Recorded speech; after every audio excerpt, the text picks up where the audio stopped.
Você está na feira do rolo, numa loja de games ou procurando jogos usados na internet, quando encontra um título de PS4 baratinho. A capa é bonita, o nome é conhecido e você pensa, bom, por esse preço vale a pena comprar e tentar a sorte, né? Você chega em casa, coloca o disco no console, fica 1 hora instalando o jogo e aperta para começar. Mas em vez do menu principal, aparece uma mensagem dizendo que não foi possível conectar os servidores. Não é defeito no disco, não é problema no seu PS4 e também não é sua internet. Os servidores foram desligados e sem eles o jogo inteiro deixou de funcionar. E o pior é que esse não é um caso isolado. Hoje eu vou te mostrar 5 jogos físicos de PS4 que ainda podem aparecer em lojas e anúncios de usados, mas que não podem mais ser jogados. Então fala rapaziada, aqui é o Tony, sejam muito bem-vindos a mais um vídeo do canal Get Start Games Brasil. E atenção, porque não estamos falando de jogos que perderam apenas o multiplayer. Nos 5 casos dessa lista, quando os servidores foram desligados,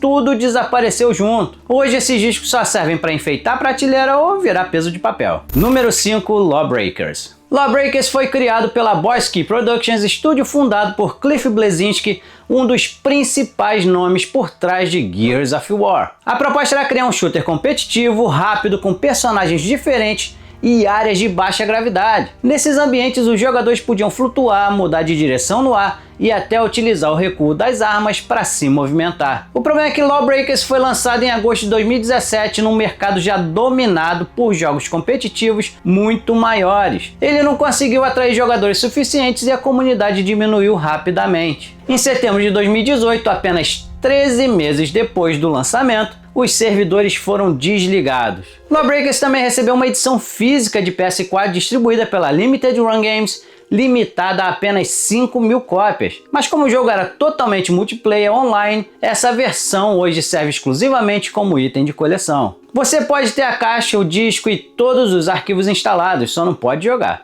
Número 4, Battleborn.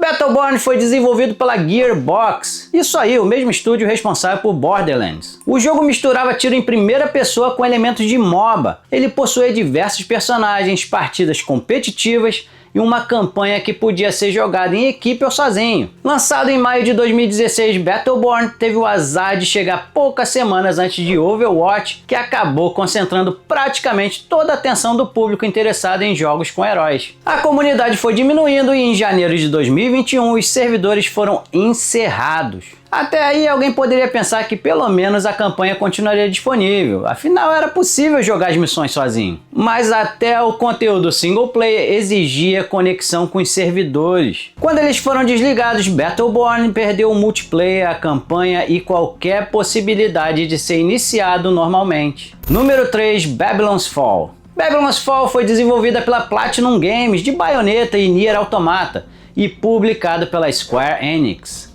Com 2 nomes desse tamanho envolvidos, muita gente esperava um RPG de ação absurdo, mas o jogo chegou como um produto pago que também possuía temporadas, passe de batalha e microtransações. O combate repetitivo, o visual que dividiu opiniões e a falta de conteúdo afastaram rapidamente os jogadores. Babylon's Fall foi lançado em março de 2022. Apenas 6 meses depois, a Square Enix anunciou que encerraria o serviço. Os servidores foram desligados em fevereiro de 2023, antes mesmo de o jogo completar seu primeiro aniversário. A Square Enix retirou o título das lojas digitais, mas as cópias físicas continuam circulando no mercado de usados. Portanto, caso você encontre Babylon's Fall baratinho, não confunda preço baixo com promoção. O disco não oferece campanha offline e hoje não passa da etapa de conexão. E se você acha que esse vídeo já está te ajudando a não comprar gato por lebre, já detona o dedo no like porque isso ajuda demais o canal. Número 2, Anthem. Anthem deveria ser o próximo sucesso da BioWare, o estúdio responsável por Mass Effect e Dragon Age. O jogador controlava armaduras de combate chamadas Javelins e podia voar por um enorme mundo alienígena. E essa parte realmente era divertida. A movimentação aérea e o combate mostravam que existia uma boa ideia por trás do projeto. Mas Anthem foi lançado em fevereiro de 2019 com bugs, carregamentos demorados, problemas no sistema de recompensas e pouco conteúdo para manter os jogadores interessados. A BioWare chegou a anunciar uma reformulação completa conhecida como Anthem Next, mas o projeto foi cancelado em 2021. Mesmo sem a reformulação prometida, Anthem continuou funcionando durante mais alguns anos enquanto suas cópias físicas permaneciam circulando no mercado de usados. Até que em 12 de janeiro de 2026 os servidores foram desligados definitivamente. Anthem foi projetado como um jogo exclusivamente online. Isso significa que até quem pretendia jogar sozinho precisava estar conectado aos servidores da EA. Hoje o nome da BioWare, a bela capa e o preço baixo podem fazer Anthem parecer uma boa oportunidade, mas o disco não dá mais acesso ao jogo. Número 1, The Crew. Cara, esse foi o jogo que me deu mais tristeza.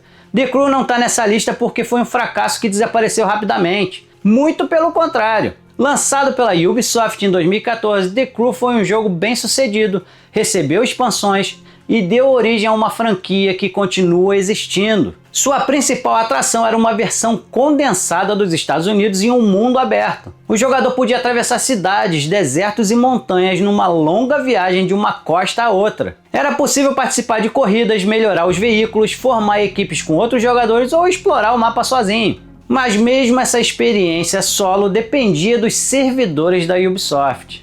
Em dezembro de 2023, The Crew foi retirado das lojas digitais. No dia 31 de março de 2024, os servidores foram desligados e o jogo inteiro se tornou inacessível. Não foi disponibilizado o modo offline e os proprietários das cópias físicas também perderam o acesso. O encerramento gerou uma enorme repercussão e ajudou a impulsionar a campanha Stop Killing Games, criada para discutir o que as empresas deveriam fazer quando encerram jogos vendidos ao consumidor. O movimento levou o assunto oficialmente à Comissão Europeia e provocou ações de organizações de defesa do consumidor. Mas ainda não existe uma regra geral obrigando todas as empresas a preservar seus jogos ou oferecer uma alternativa offline. E é justamente por isso que The Crew ocupa o primeiro lugar. Ele não era um pequeno jogo online que ficou alguns meses no mercado.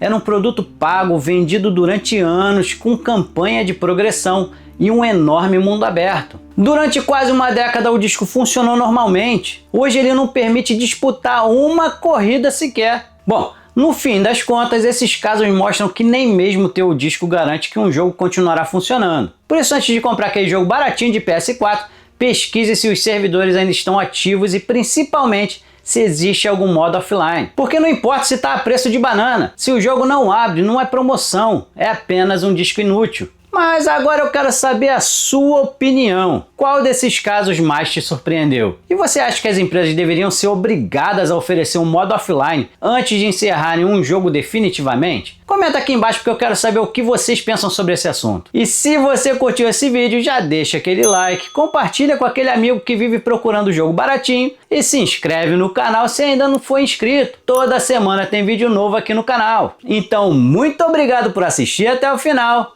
Fiquem com Deus e nos vemos no próximo vídeo. Fui!